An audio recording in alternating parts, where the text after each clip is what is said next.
नमस्कारम। आज की इस वीडियो में हम सत्यनारायण भगवान व्रत कथा का सरल हिंदी भाषा में पूजन विधि, पूजन सामग्री, व्रत महत्व, व्रत कथा का विवरण करेंगे। तो चलिए हम स्टार्ट करते हैं सामग्री एवं पूजन विधि से। केले के खंभे, पंच पलाव, कलश, पंचरत्न, चावल, कपूर, धूप, पुष्पों की माला, श्रीफल, ऋतुफल, अंग, वस्त्र, नवेद, कलावा, आम के पत्ते, यज्ञोपवीत, वस्त्र, गुलाब के फूल, दीप, तुलसी दल, पान, पंचामृत, दूध, दही, शहद, शक्कर, केसर, बंधनवार, चौकी। व्रत करने वाला पूर्णिमा व संक्रांति के दिन सायंकाल के समय स्नान आदि से निवृत्त होकर पूजा स्थान में आसन पर बैठकर श्रद्धापूर्वक श्री गणेश, गौरी, वरुण, विष्णु आदि सब देवताओं का ध्यान करके पूजन करें और संकल्प करें कि मैं सत्यनारायण स्वामी का पूजन तथा कथा श्रवण सदैव करूंगा। पुष्प हाथ में लेकर सत्यनारायण का ध्यान करें। यज्ञोपवीत पुष्प, धूप, नवेद आदि अर्पित कर स्तुति करें। हे भगवान, मैंने श्रद्धा पूर्वक फल, जल आदि सब सामग्री आपको अर्पित की है, इसे स्वीकार कीजिए। मेरा आपको बार बार नमस्कार है। इसके बाद सत्यनारायण जी की कथा पढ़ें अथवा श्रवण करें। श्री सत्यनारायण भगवान कथा का प्रथम अध्याय। व्यास जी ने कहा, एक समय नैमिषारण्य तीर्थ में शौनकादिक 28,000 ऋषियों ने पुराण वेता श्री सूत जी से पूछा, हे सूत जी, इस कलयुग में वेद विद्या रहित पुष्प मनुष्यों को प्रभु भक्ति किस प्रकार मिलेगी तथा उनका उद्धार कैसे होगा? हे मुनि श्रेष्ठ, कोई ऐसा व्रत अथवा तप कहिए जिसके करने से थोड़े ही समय में पुण्य प्राप्त हो तथा मनवांछित फल भी मिले। ऐसी कथा सुनने की हमारी प्रबल इच्छा है। सर्वशास्त्र ज्ञाता श्री सूत जी ने कहा, हे विष्णु में पूज्य, आप सब ने प्राणियों के हित की बात पूछी है। अब मैं उस श्रेष्ठ व्रत को आप लोगों से कहूँगा जिसे नारद जी ने श्री लक्ष्मी नारायण भगवान से पूछा था और श्री लक्ष्मीपति ने मुनिश्रेष्ठ नारद जी को बताया था। ये कथा ध्यान से सुने। एक समय योगीराज नारद दूसरों के हित की इच्छा से सभी लोगों को घूमते हुए मृत्यु लोक में आ पहुंचे।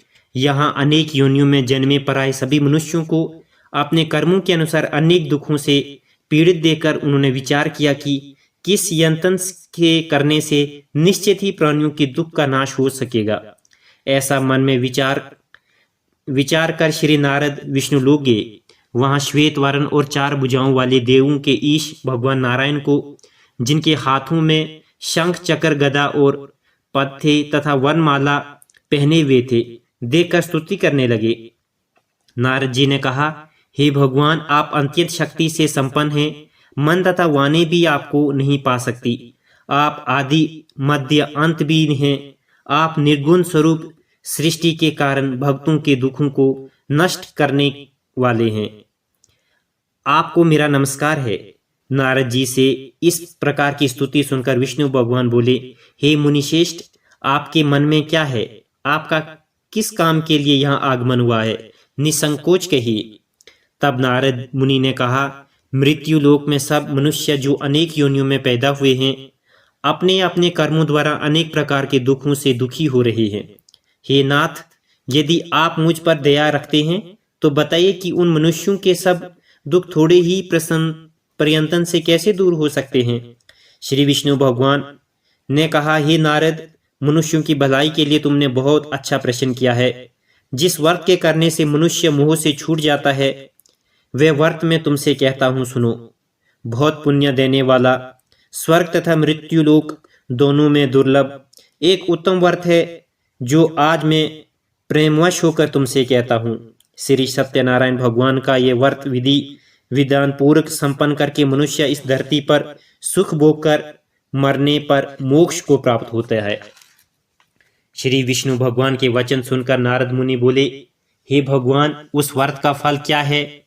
क्या विधान है? इससे पूर्व किसने ये व्रत किया है और किस दिन ये व्रत करना चाहिए? कृपया मुझे विस्तार से बताइए।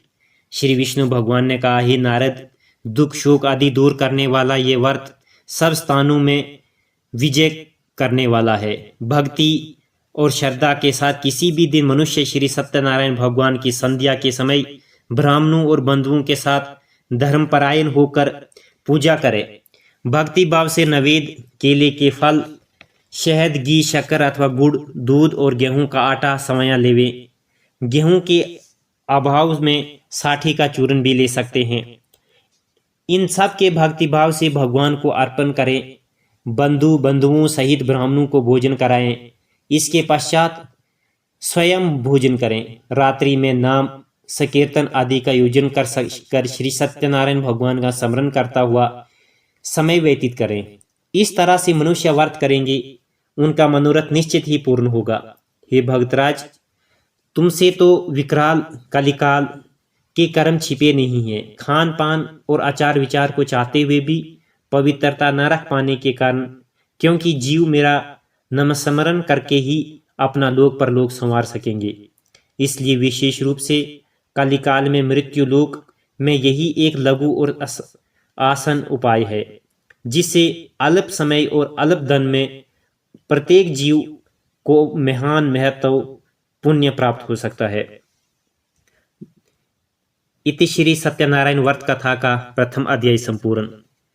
दूसरा अध्याय। सूत जी ने कहा, हे ऋषियों, जिन्होंने पहले समय में इस व्रत को किया है उनका इतिहास कहता हूँ, आप सब ध्यान से सुने। सुंदर काशीपुर नगरी में एक अत्यंत निर्धन ब्राह्मण रहता था।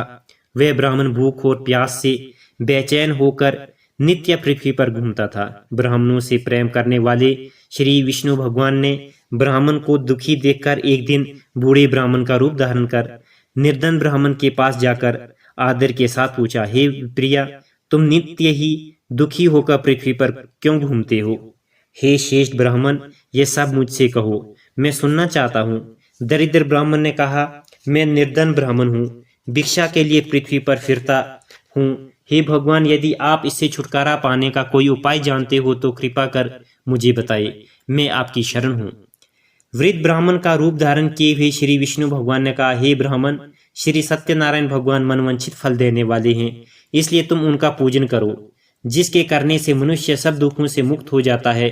इसी के साथ दरिद्र ब्राह्मण को व्रत का सारा विधान बताकर बूढ़े ब्राह्मण का रूप धारण करने वाले श्री सत्यनारायण भगवान अंतर्ध्यान हो गए।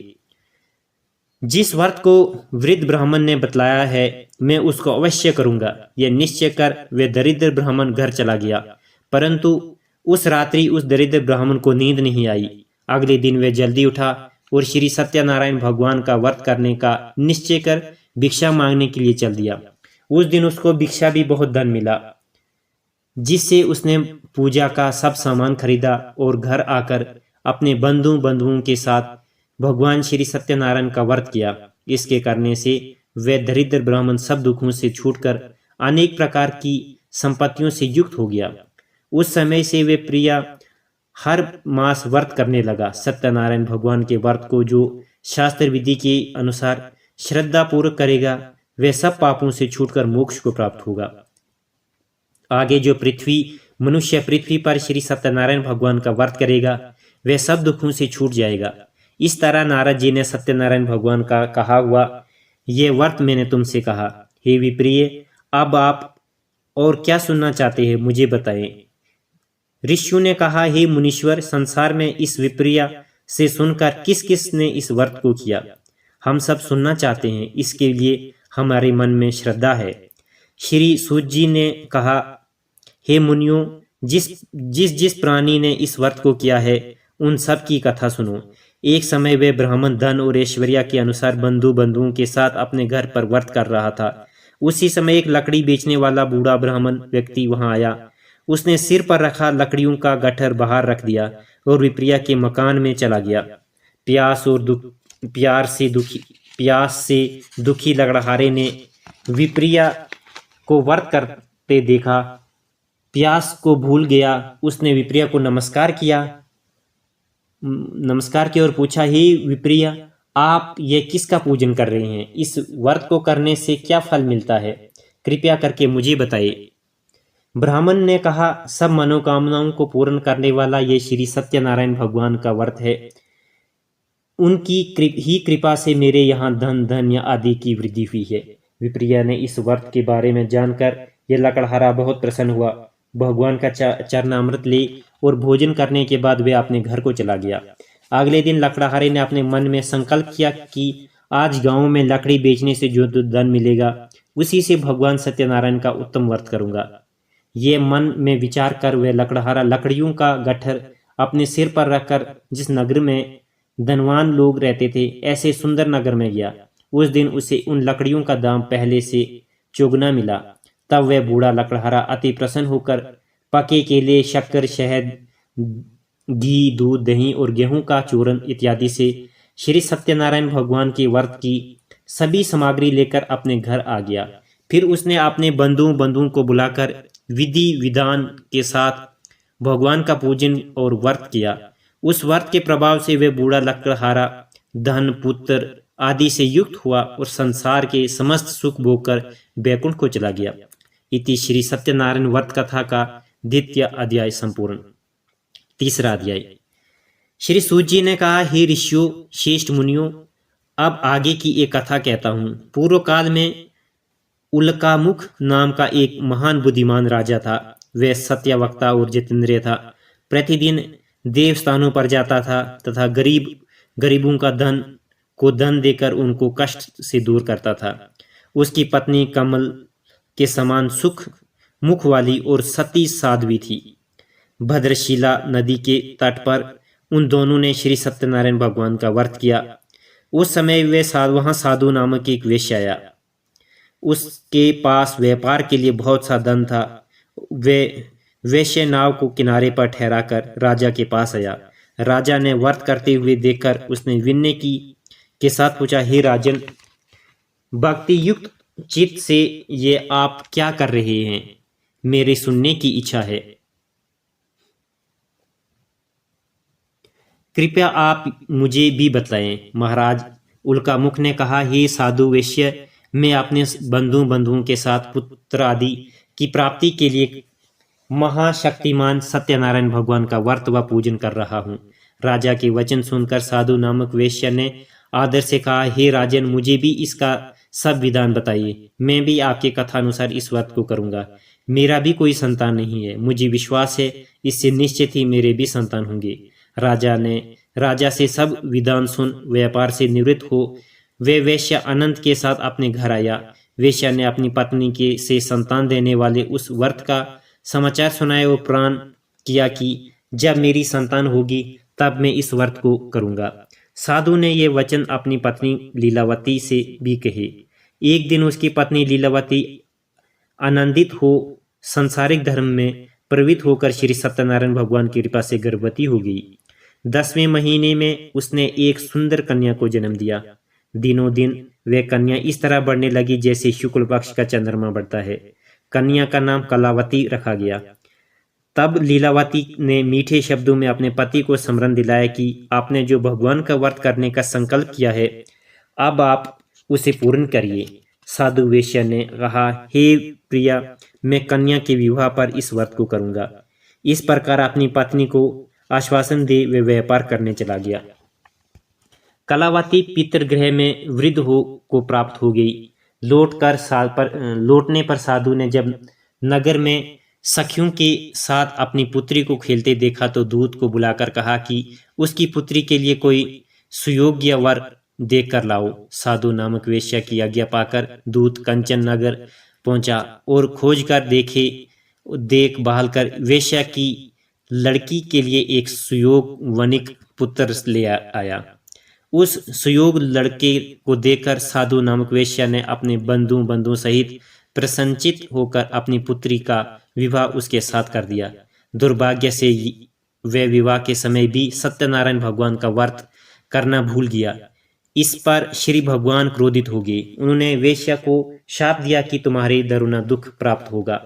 अपने कार्य में कुशल साधु नामक वेश्या अपने जामाता सहित नावों को लेकर व्यापार करने के लिए समुद्र के समीप स्थित रतनसापुर नगर में गया।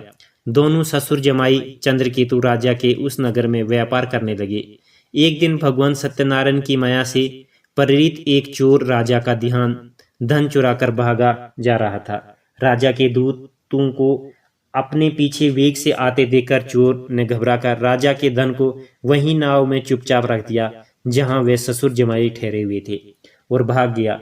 जब दूतों ने उस साधु वेश्या के पास राजा के धन को रखा देखा तो ससुर जमाता दोनों को बांध कर ले गए और राजा के समीप जाकर बोले, हम ये दो चोर पकड़ कर लाए हैं, देखकर आज्ञा दें। तब राजा ने बिना उनकी बात सुने ही उन्हें कारागार में डालने की आज्ञा दे दी।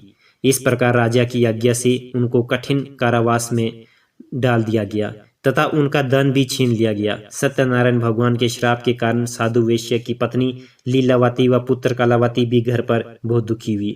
उनके घर में रखा धन चोर चुरा कर ले गए।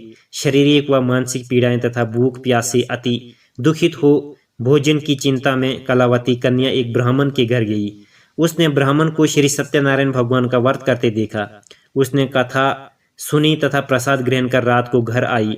माता ने कलावती से पूछा, हे पुत्री, तू अब तक कहाँ रही व तेरे मन में क्या है? कलावती बोली, हे माता, मैंने एक ब्राह्मण के घर श्री सत्यनारायण भगवान का व्रत होते देखा है। कन्या के वचन सुनकर लीलावती ने सत्यनारायण भगवान की पूजन की तैयारी की। उसने परिवार और बंधुओं सहित श्री सत्यनारायण भगवान का पूजन व व्रत किया और वर मांगा कि मेरे पति और दामाद शीघ्र ही घर लौट आए। साथ ही प्रार्थना की कि हम सब का अपराध क्षमा करो। श्री सत्यनारायण भगवान इस व्रत से संतुष्ट हो गए।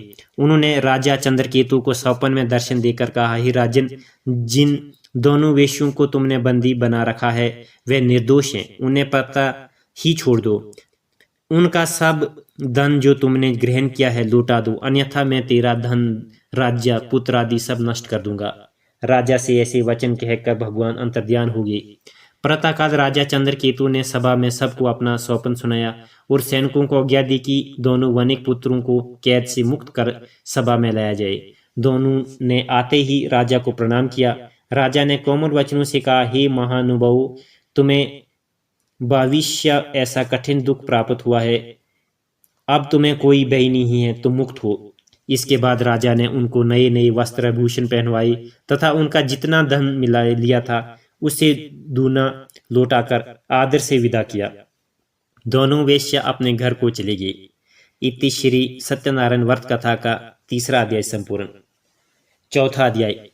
श्री सूत जी ने आगे कहा, वेश्या ने मंगलाचार करके यात्रा आरंभ की और अपने नगर को चला। उनकी थोड़ी दूर आगे बढ़ने पर दंडी वेशधारी श्री सत्यनारायण भगवान उससे पूछा, हे साधु, तेरी नाव में क्या है? अभिमानी वनिक हंसता हुआ बोला, हे दंडी, आप क्यों पूछते हो? क्या धन लेने की इच्छा है? मेरी नाव में तो बेल के पत्ते भरे हैं। वेश्या का कठोर वचन सुनकर दंडी वेशधारी श्री सत्यनारायण भगवान ने कहा, तुम्हारा वचन सत्य हो।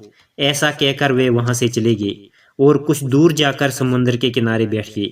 दंडी महाराज के जाने के पश्चात वेश्या ने नित्य क्रिया से निवृत्त होने के बाद नाव को ऊंची उठा देखकर अचंभित किया तथा नाव में बेल पत्ते आदि देकर मूर्छित हो जमीन पर गिर पड़ा। मूर्छा खुलने पर अत्यंत शोक प्रकट करने लगा। तब उनकी जमाता ने कहा, आप शोक न करें, वे दंडी महाराज का श्राप है, अतः उनकी शरण में ही चलना चाहिए, तब हमारी मनोकामना पूर्ण होगी। जमाता के वचन सुनकर वे साधु नामक वेश्या साधु महाराज के पास पहुंचा और अत्यंत भक्तिभाव से प्रणाम करके बोला, मैंने जो आपसे असत्य वचन कहे थे उनके लिए मुझे क्षमा करें। ऐसा कहकर महान शोकायुक्त हो रोने लगा। तब दंडी भगवान बोले, हे वनिक पुत्र, मेरी आज्ञा से बार बार तुझे बहुत दुख प्राप्त हुआ है, तू मेरा पूजा से विमुख हुआ है। साधु नामक वेश्या ने कहा, हे भगवान, आपकी माया से ब्रह्मा आदि देवता भी आपके रूप को नहीं जान पाते, तब मैं अज्ञानी भला कैसे जान सकता हूँ? आप प्रसन्न हुए, मैं अपनी सामर्थ्य के अनुसार आपकी पूजा करूंगा। मेरी रक्षा करो और पहले के समान मेरी नौका को धन से पूर्ण कर दो। उसके भक्ति युक्त वचन सुनकर श्री सत्यनारायण भगवान प्रसन्न हो गए और उनकी इच्छा अनुसार वे वर देकर अंतर्ध्यान हो गए। तब श्वासुर व जामात दोनों ने नाव पर आकर देखा कि नाव में धन परिपूर्ण है। फिर वे भगवान सत्यनारायण की पूजा कर साथियों सहित अपने नगर को चला। जब वे अपने नगर के निकट पहुंचा तब उसने एक दूत को अपने घर भेजा। दूत ने साधु नामक वेश्या के घर जाकर उसकी पत्नी को नमस्कार किया और कहा, आपके पति और दामाद सहित इस नगर में के समीप आ गए हैं। लीलावती ने उसकी कन्या कलावती उस समय भगवान की पूजन कर रही थी। दूत का वचन सुनकर साधु की पत्नी ने बड़े हर्ष के साथ सत्यदेव का पूजन पूर्ण किया और अपनी पुत्री से कहा, मैं अपने पति के दर्शन को जाती हूँ, तो कार्य पूर्ण कर शीघ्र आ जाना। परंतु कलावती पूजन एवं प्रसाद छोड़कर अपने पति के दर्शन के लिए चल गई। प्रसाद की अवज्ञा के कारण सत्यदेव ने रुष्ट हो उसके पति को नाव सहित पानी में डुबो दिया। कलावती अपने पति को न देखकर रोती हुई जमीन पर गिर पड़ी। नौका को डूबा हुआ और कन्या को रोती हुई देख साधु नामक वेश्या दुखित होकर बोला, हे प्रभु, मुझसे या मेरे परिवार से जो भूल हुई है उसे क्षमा करें। उसके दीन वचन सुनकर सत्यदेव भगवान प्रसन्न हो गए। आकाशवाणी हुई, हे वेश्या, तेरी कन्या मेरे प्रसाद छोड़कर आई है, इसलिए इसका पति अदृश्य हुआ है। यदि वह घर जाकर प्रसाद खाकर लौटे तो इसे इसका पति अवश्य मिलेगा। आकाशवाणी सुनकर कलावती ने घर पहुंचकर प्रसाद खाया और फिर आकर अपने पति के दर्शन किए। तत्पश्चात साधु वेश्या ने वही बंधु सहित सत्यदेव का विधिपूर्वक पूजन किया। वे इस लोक का सुख भोगकर अंत में स्वर्गलोक को गया। इति श्री सत्यनारायण व्रत कथा का चौथा अध्याय संपूर्ण। पांचवा अध्याय। श्री सूत जी ने आगे कहा, हे ऋषियों, मैं एक और भी कथा कहता हूँ, सुनो। प्रजापालन में लीन तुंगध्वज नाम की एक राजा था। उसने भगवान सत्यदेव का प्रसाद त्याग कर बहुत दुख पाया। एक समय राजा वन में वन्य पशुओं को मारकर बड़ के वृक्ष के नीचे आया। वहां उसने ग्वालों को भक्ति भाव से बंधु से श्री सत्यनारायण पूजन करते देखा। परंतु राजा देखकर भी अभिमानवश न तो वहां गया और न ही सत्यदेव भगवान को नमस्कार ही किया। जब ग्वालों ने भगवान का प्रसाद उनके सामने रखा तो प्रसाद त्याग कर अपने नगर को चला गया। नगर में पहुंचकर उसने देखा कि उसका सब कुछ नष्ट हो गया है। वह समझ गया कि यह सब भगवान सत्यदेव ने ही किया है। तब वह उसी स्थान पर वापस आया और ग्वालों के समीप गया और विधिपूर्वक पूजन कर प्रसाद खाया तथा तो सत्यनारायण की कृपा से सब कुछ पहले जैसा ही हो गया और दीर्घ काल तक सुख भोग कर मरने के पर स्वर्गलोक को चला गया। जो मनुष्य इस परम दुर्लभ व्रत को करेगा, श्री सत्यनारायण भगवान की कृपा से उसे धन धान्य की प्राप्ति होगी। बंदी बंधन से मुक्त होकर निर्भय हो जाता है। संतानहीन को संतान प्राप्त होता है तथा सब मनोरथ पूर्ण होकर अंत में वे बैकुंठ धाम को जाता है। जिन्होंने पहले इस व्रत को किया, अब उनके दूसरे जन्म की कथा भी सुनिए। शतानंद नामक वृद्ध ब्राह्मण ने यह व्रत किया, जिसने सुदामा के रूप में जन्म लेकर श्री कृष्ण की भक्ति कर मोक्ष प्राप्त किया। उल्कामुख नाम के महाराज इस व्रत के पुण्य से राजा दशरथ बने और श्री रंगनाथ का पूजन कर मृत्यु के बाद बैकुंठ लोक को प्राप्त हुए। साधु नामक की वेश्या ने सत्य प्रतिज्ञा राजा मोरध्वज बनकर अपने पुत्र को आरे से चीरकर मोक्ष प्राप्त किया। वे भी इस व्रत का फल था। इसी तरह महाराजा तुंगध्वज स्वयंभू मनु हुए, जिन्होंने बहुत से लोगों को भगवान की भक्ति में लीन कर मोक्ष प्राप्त किया। लकड़हारा भील अगले जन्म में गहू नामक निषाद राजा हुआ, जिसने भगवान राम के चरणों की सेवा कर मोक्ष प्राप्त किया। इति श्री सत्यनारायण व्रत कथा का पांचवा अध्याय संपूर्ण। ये था श्री सत्यनारायण व्रत कथा का हिंदी में वर्णन। आप अगर हमारे YouTube चैनल पे नए हैं तो सब्सक्राइब तथा बेल आइकन ज़रूर दबाएं, ताकि आने वाली दूसरी वीडियो की नोटिफिकेशन आप तक सबसे पहले पहुंचे। नमस्कारम। जय श्री सत्यनारायण भगवान।